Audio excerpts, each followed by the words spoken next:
guess most of us here probably know about West Papua, but we're here today to show solidarity with the West Papuan people. It's 53 years since Indonesia took over administration of the territory, and the West Papuans are still marching in the streets, risking arrest, torture.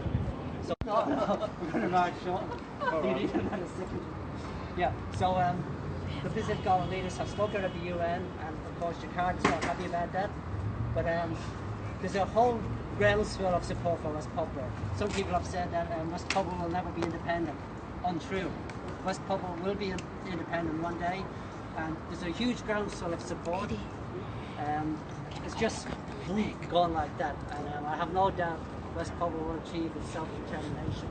I mean, thousands of West Papuans have been, since April there's been a lot of marches in West Papua in support of West Papua seeking full membership at the Melanesian Spearhead Group. Thousands and thousands. And you'd have to say, people will say, oh, there's only a few West Papuans living outside West Papua that support independence. Untrue, totally untrue. You just have to look at the marches, the banners that are saying, we want a referendum, a real referendum.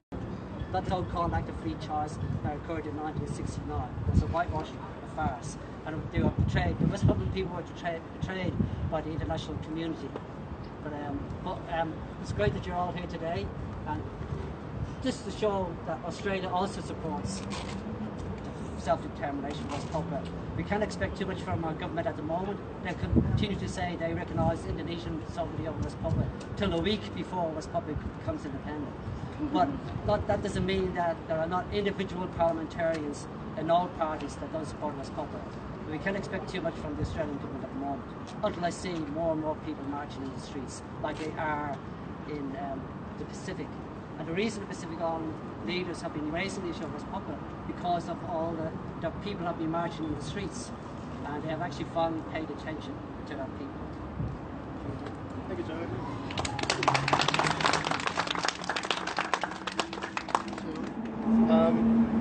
For those that aren't fully aware, I'll just go through the details of the history of West Papua. It's our closest neighbour with Papua New Guinea, just on the edge of our continent.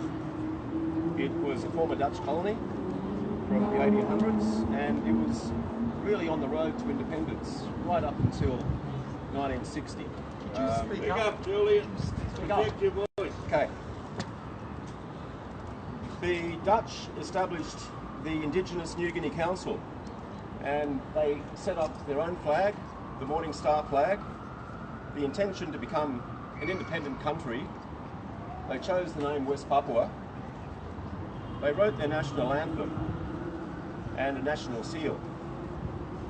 This was recognised and accepted by the Dutch on the 1st of December 1961, when a ceremony was held in Hollandia, now Jayapura, and other major cities around West Papua for the first time, and the Morning Star flag was raised alongside the Dutch Netherlands flag. After that, we had the New York Agreement, where America stepped in supporting Indonesia to take control of West Papua with the New York Agreement. What it did, though, was transfer the colony of the Netherlands to the United Nations. So the United Nations set up an administration in Hollandia, and then it gave that administration to Indonesia. So the legal framework, West Papua is still under the administration of Indonesia. And if you look at the United Nations resolutions, it's illegal to transfer a colony from one coloniser to another coloniser. So we believe that West Papua is still a United Nations trusteeship territory. And it's the responsibility of the United Nations to put West Papua on that decolonisation committee and report yearly on the status of West Papua.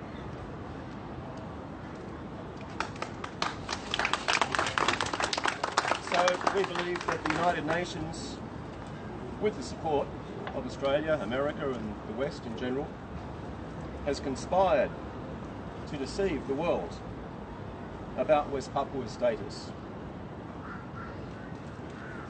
the United Nations has the legal obligations under Article 76 of the UN Charter to promote independence, but they're failing to do so. Instead, what we're seeing in West Papua is the worst case in the world's history, I would say, of genocide. For 54 years, the atrocities of torture, intimidation, abductions, rape, distributing HIV and AIDS through the community, forced sterilisation of women. It's been studied by the prestigious Yale University, and this is their report if anybody wants to read it, and a similar report by the Centre for Peace and Conflict Studies at the University of Sydney, where they detail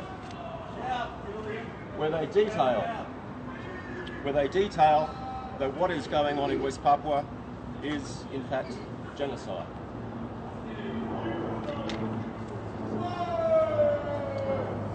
I'd like to just briefly go through a report of Augustinus Aud. He's a young West Papuan.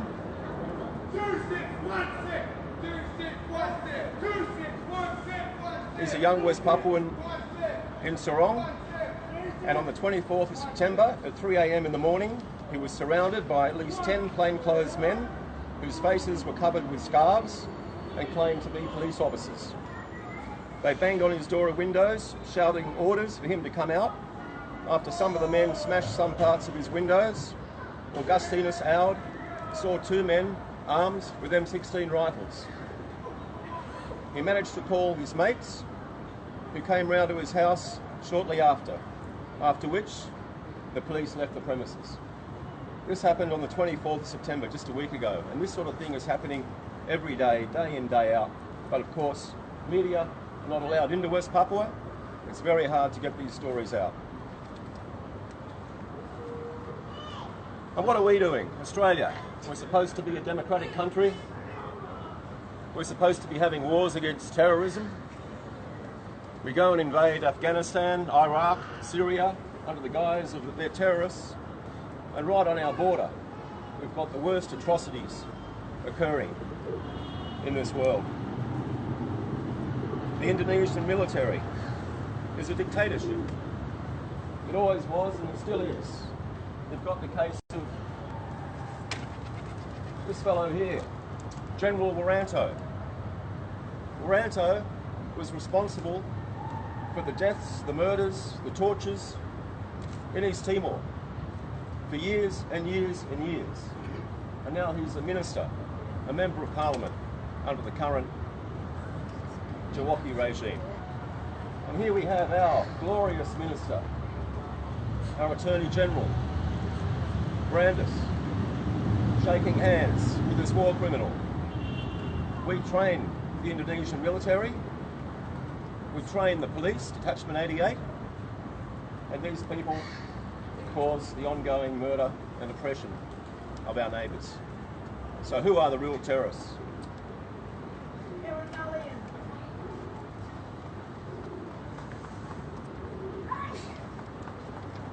But it's not just West Papua. Anyone who's been to Indonesia knows the people in Ambon, Sulawesi, the Dayaks in Borneo, the people in Sumatra are all suffering under the hands of this military dictatorship. And our government supports them.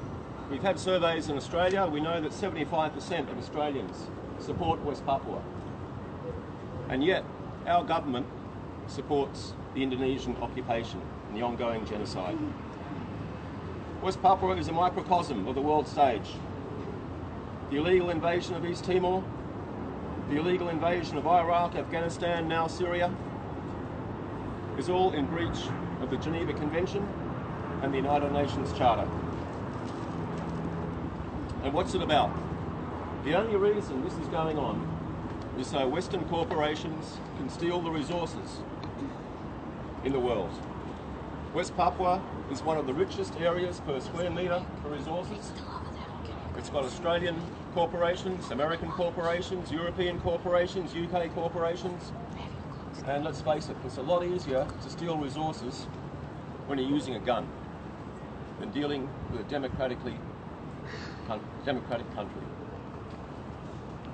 So please, tell your friends and try and encourage Australians to address this issue. We have to get rid of these so-called government representatives that we have, because they don't represent us. They represent the corporations of the world. Thank you.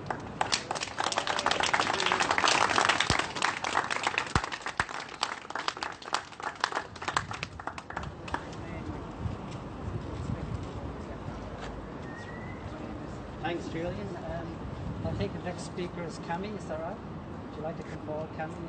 Cami is part of the West Papua project at Sydney Uni, and great support of West Papua forever. Anything you want to know about West Papua, Cami knows. Thanks, Joe. So this is a bit of a surprise that I'm speaking, but thank you, Julian, for that very comprehensive and informative background to West Papua's occupation history. I guess what I can add to this conversation is a word about people power and about regional solidarity, and I think music is an example of how to show that the West Papua issue is really taking off around the world, but particularly in the Pacific and in Australia. If we think about Australia as a Pacific Island country, which it is, since 2010 there's been an absolute outpouring of free West Papua songs from around Melanesia, within Australia, from within West Papua of course, but also in the Pacific more widely.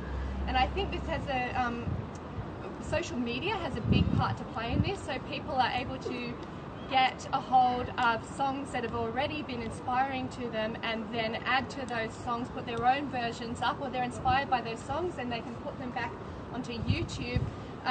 In Melanesia, and in the Pacific more broadly, music is one of the things that brings people together. So you can see how politics are changing at the Melanesian Spearhead Group. It's becoming more inclusive of West Papua. 2 years ago they were admitted as an observer at the Pacific Islands Forum. Over the past 2 years, the issue of West Papua has been a really big one. As Joe mentioned, 7 countries at the UN General Assembly 71st meeting this past week mentioned West Papua and the human rights violations. But I think what has enabled all of these political large-scale changes in the world has been the people power, the power on the ground. And that's something that hasn't really been there outside of West Papua until 2010 and onwards in such a huge way. So if we look at the history of resistance music in West Papua, you can see in the early 1980s you've got Arnold Upp, West Papua's first anthropologist, who went around West Papua and collected music and dances so that they wouldn't be forgotten, they wouldn't be completely destroyed by Indonesian occupation. And he was a hero. He was actually assassinated for this political act of collecting music for West Papuan posterity. And then the Black Brothers built on Arnold Upp's kind of music and metaphors, and they were hugely popular in West Papua and PNG. They were kicked out of PNG because their music was too popular and it was going to get PNG in trouble, they were afraid. They went to Vanuatu, they were eventually kicked out of Vanuatu, but their music was hugely popular. And now one of the Black Brothers members' daughters, Petra and Leia, are now the Black Sisters, and they're going around, they've recently performed in PNG. But then since 2010 we've got George Telek from PNG who sings Free West Papua, and his song is kind of the unofficial West Papuan national anthem. You've got Pro Vocals, who's an Australian Aboriginal rapper who likens the genocide in West Papua to the stolen generations in Australia, and you've got other songs from throughout the Pacific. In New Caledonia there's interesting parallels there as well. They want independence from France. So there's a huge decolonisation movement that is incredible. I feel really proud to be a part of it, and I don't know what else to add, but I think that the movement is going onwards and upwards, and it's amazing that we can be here to support West Papua. So thank you. Free West Papua!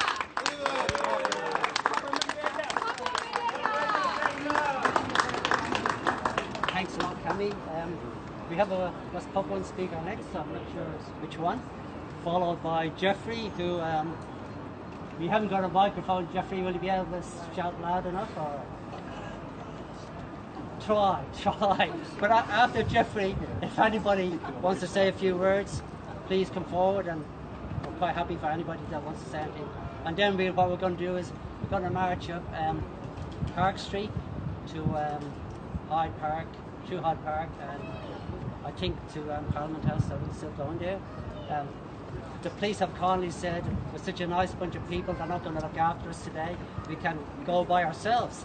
So what we will do is walk along the pavement probably, and people will see the signs, and but we will obey. Like if it says don't walk, don't walk. We don't want anybody being hit by a bus or something like that. So we just calmly go up there, and people will see the signs, and we can shout Papua Merdeka, free Papua. Okay, next speaker.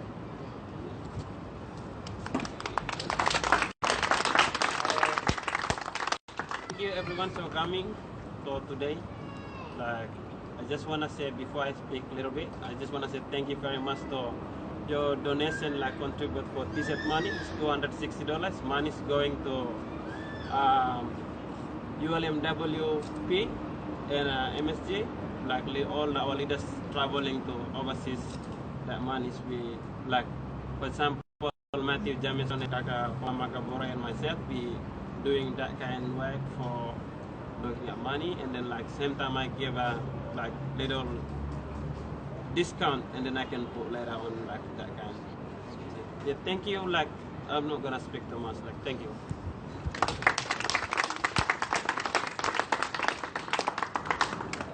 Next is Jeffrey. I'm sure we all know Jefferson or Jeffrey, if you happen to be involved with East Timor. A lot of the East Timor activists, now that Timor-Leste's got its independence, are very upset that Jose Ramos Horta made a speech on Indonesian television recently defending the Indonesian takeover or continued occupation of West Papua on the leading Indonesian television network. They are also extremely upset that Shinana Gusmao met Waranta, the new defence minister, and gave him a big hug and said, bygones, let's let bygones be bygones. A lot of the East Timor activists from around the world condemned both Jose Ramos Horta and Shinana Gusmao for this opportunistic diplomacy. Now, what is that opportunistic diplomacy about? It is about securing their West Timor, East Timor border and currying favour with the Indonesians over the maritime border in their struggle against Australia, because Australia has been ripping off the assets in the Timor Sea that rightfully belong to the Timorese people. And Timor-Leste are trying to join ASEAN and trying to get the weight of the ASEAN nations behind them, particularly those nations that are sympathetic to the Chinese, to the non-Chinese position, I should say, in the South China Sea dispute, which is the Philippines, which is Vietnam, and some are Indonesia and Malaysia. The Timorese are trying to get them on side to point out that the Chinese are hypocrites in demanding their 9-point plan for the South China Sea, which our Foreign Minister, Julie Bishop, is it Julie Bishop? Is that her name? Yeah. I can never remember her name. Anyway, Julie Bishop condemned the Chinese for taking 9/10 of the South China Sea and said, go to the International Tribunal, the International Maritime Court, to decide your boundaries, China. It didn't take long for the Australian press to point out, hey, what about our boundary with East Timor? Shouldn't that go to the International Court as well? So The Timorese are playing diplomacy here in supporting the President of Indonesia's continued occupation of West Papua, much to their shame. I think even though they're a small country, they should stand up for the principle of West Papua. But who are we here in Australia to condemn the Timorese when we're 20 times their population and have 1,000 times their wealth, and we're denying them their rightful sovereignty in the Timor Sea and their rightful access to their own offshore oil and gas reserves. That's the first point I want to make. Australia has provoked East Timor to side diplomatically with Indonesia, much to the disparagement of the West Papuan struggle. That's the first point I want to make. The second point I want to make is this treacherous diplomacy goes back to the last Labor Party when we had a protest against the Lombok Treaty in 1998 outside the Defence Department in Pitt Street. We had a little occupation of the lobby. Stephen and a few other people were there, where was an emergency picket of the Australian Defence Department over Senator Robert Ray, the retired Defence Minister, going to the island of Lombok and signing a dirty little secret treaty with Indonesia, and in that secret treaty it said no Australians are allowed to support separatism. So every time there is a meeting like this demanding West Papuan independence, the Indonesians complain to Canberra. Every time an academic makes a statement at a conference at the Australian National University or Sydney University, the Indonesian embassy complains to Canberra. This is a breach of the Lombok Treaty. The Lombok Treaty is a zip over the mouths of all Australians who want to speak up for independence in West Papua. We should demand that the Lombok Treaty be annulled henceforth, here and now and forevermore, because it is just an attempt to muzzle the freedom of speech of the West Papuan refugees in Australia and the supporters of West Papuan independence in Australia. Now, as part of that attempt to silence the West Papuan solidarity movement in Australia under the Lombok Treaty, what did Canberra also do? They removed all the files of the Australian diggers who fought in World War II in what was then Dutch New Guinea, Maorki, where they went, where my father went, where Joe's partner Anne Noonan's father went, where John Collins, who died recently, another World War II veteran, went. There were 15,000 Australian soldiers who were fighting the Japanese there, and the Japanese shelled them, and they shelled the Japanese as well. And then MacArthur took 500,000 American troops from Townsville and Cairns at the end of World War II up through West Papua to liberate the Pacific from Japanese imperialism World War II and reimpose American imperialism post Hiroshima and Nagasaki on the rest of Asia. Now, it's important that we remember that those files of the Australian diggers, and I mention that passionately because the federal government has spent $600 million remembering Gallipoli, excavating dead bones of soldiers from World War I, flying back dead bones of Vietnam veterans from Butterworth base at Malaysia to Richmond, and then giving them a Rolls-Royce cartage of honour down to Rookwood Cemetery in Parramatta, through Parramatta, flying B-52 bombers over the War Memorial for the Long Tan August 17th 50th anniversary. $600 million has been spent remembering warriors from past conflicts without analysing what those past conflicts are about.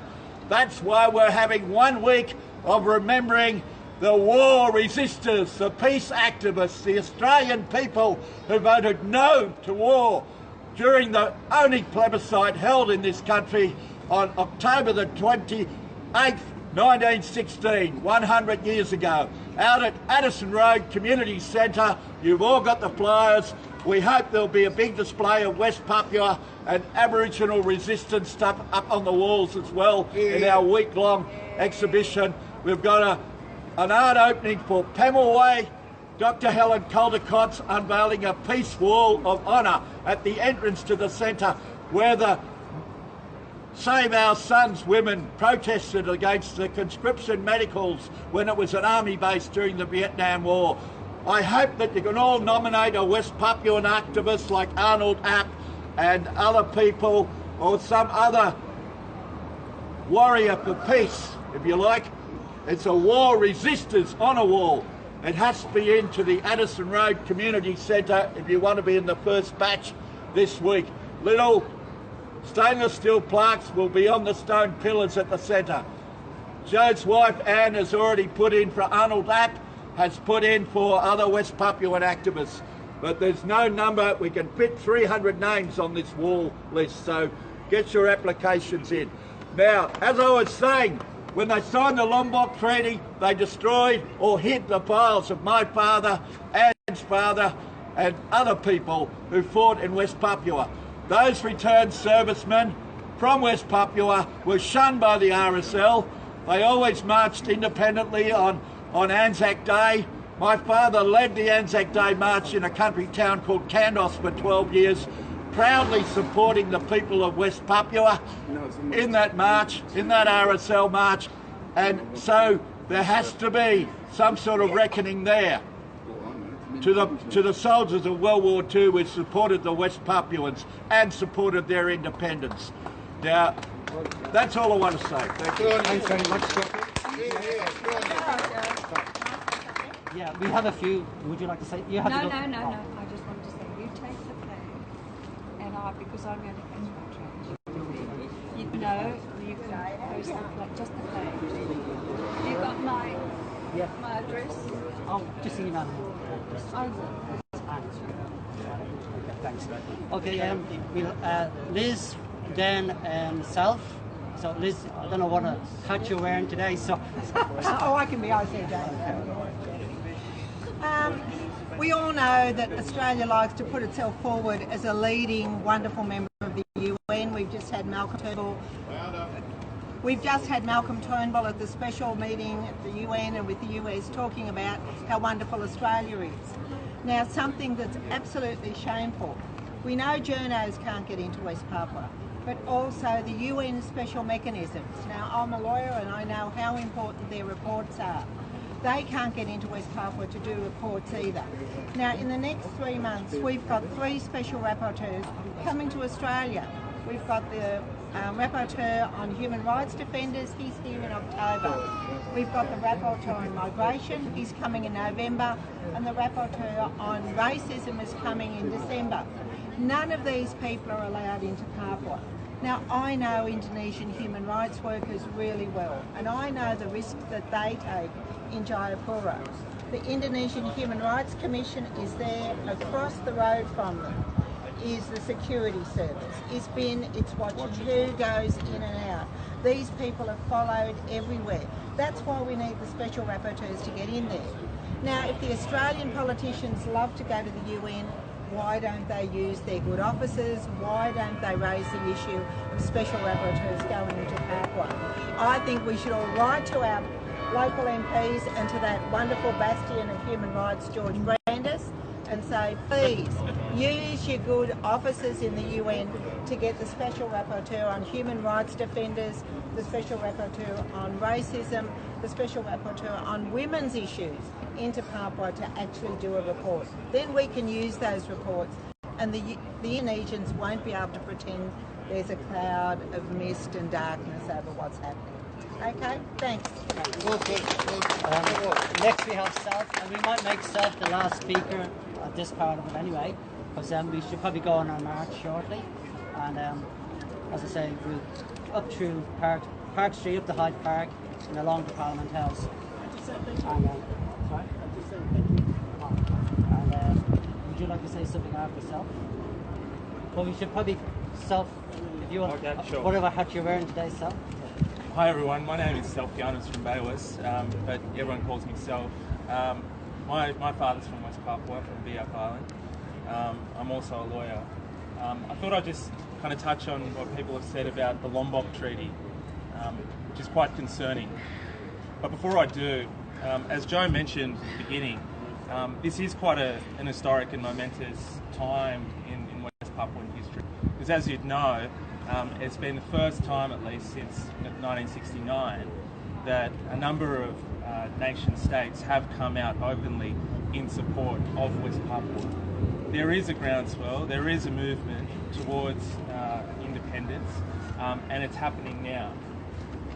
Solomon Islands, Vanuatu, Nauru, the Marshall Islands, Tuvalu and Tonga, 6 of those member state nations. Now sure, that's only 6 out of 194 member states of the UN, but this is just the beginning.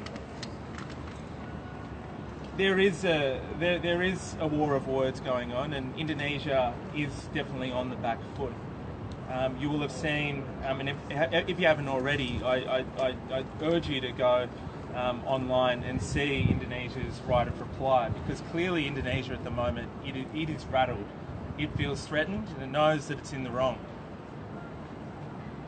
Indonesia's Second Secretary named Nara Masista Rahmatia, in her right of reply said, was essentially bragging about Indonesia's credentials as a, I quote, a fully fledged democracy in function. And I also quote, with such a vibrant national democracy coupled with the highest commitment to the promotion and protection of human rights at all levels. She says it would be nearly impossible for human rights allegations to go unnoticed and unscrutinised. What an absolute joke. All of us here knows what's happening in West Papua. All of us here come as concerned citizens, people of goodwill and good conscience. And when other nation states, including Indonesia's own democratic institutions, aren't holding it to account, it's up to us to pay attention to what's going on in terms of the human rights situation in West Papua, and to tell the rest of the world what's going on.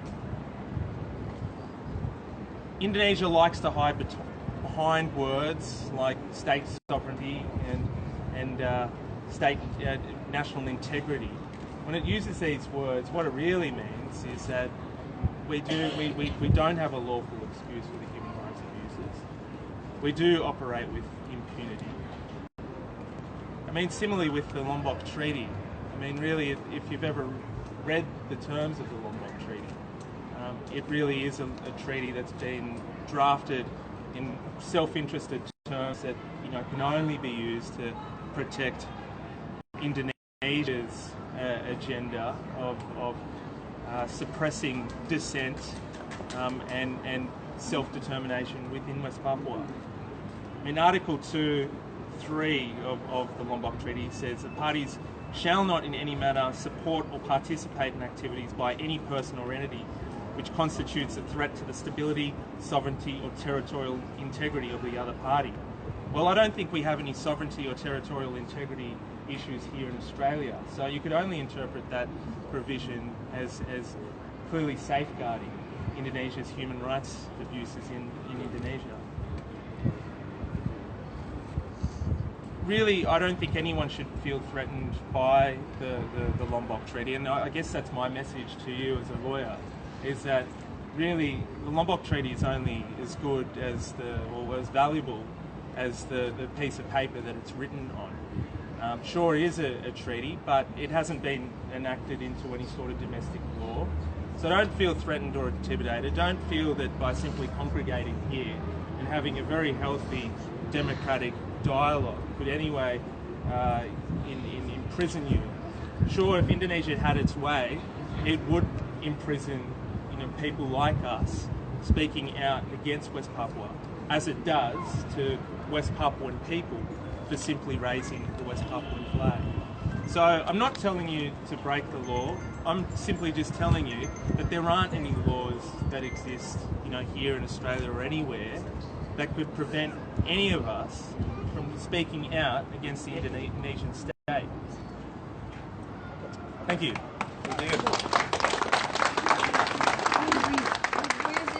Thanks, Sal. just on one thing, Indonesia is becoming so scared of the progress West Papuans are making in the Pacific area. I was told by an Indonesian activist that the Indonesian Foreign Affairs Department spent something like half their budget countering the progress made by the United Liberation Movement for West Papua since it was formed in December 2014. That's how scared they are becoming. Just before we go into March, I think we all know hundreds of thousands of West Papuans have died, and maybe we should just have 1 minute's silence for all those West Papuans who have died. And also, this is an issue, I mean, we acknowledge we're on Aboriginal land. We should also acknowledge that the Indigenous people in Australia are great supporters of West Papuans, the West Papuan struggle. Great supporters of the West Papuan struggle. But maybe we should have a minute's silence, everybody, for West Papuan marks.